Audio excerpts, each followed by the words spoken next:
جگر خون و جگر گیریان شدم من، عسیری دردی بی درمان شدم من، زی بعدی مرگ تو سرسان شدم من، بیا مادر تو را پزمان شدم من، بیا کی خانه ات ماتم سرا شد، پر از درد و علم پر ماجرا شد، فراری خورمی از ما چرا شد، بیا مادر تو را پزمان شدم من، دلت صاف هم دلی آینه ات بود، اگر چندی غمت در سینه ات بود، ندارم یاد که باری کینه ات بود، بیا مادر تو را پزمان شدم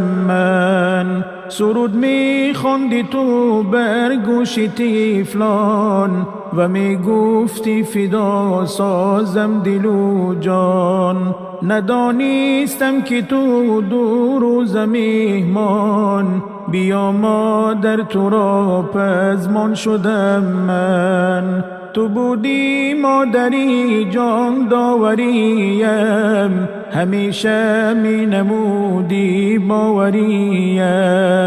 بیاموختی زبانی مادریم،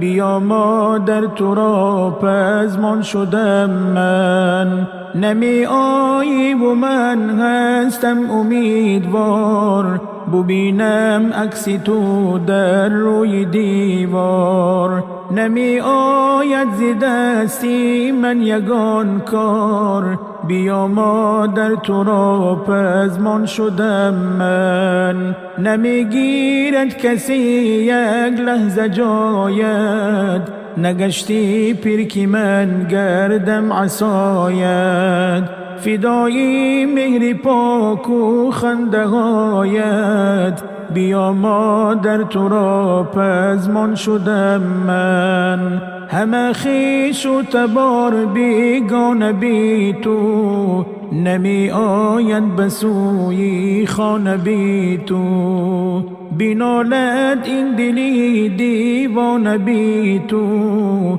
بیا مادر تو را پزمان شدم من، دمی دروازه بودی انتظارم، کنون من از غمت با چشمی چارم، خزان گشت آرزوهای بهارم، بیا مادر تو را پزمان شدم من، پدر در حسرتی رویت شب و روز، جدا هرگز نگشت از ماتم و سوز، بیا بر سینه اش شادی بیفروز، بیا مادر تو را پزمان شدم من، هوای خانه دودی غم گرفته، تمامی دیده بی تو نم گرفته، همه فرزند تو ماتم گرفته،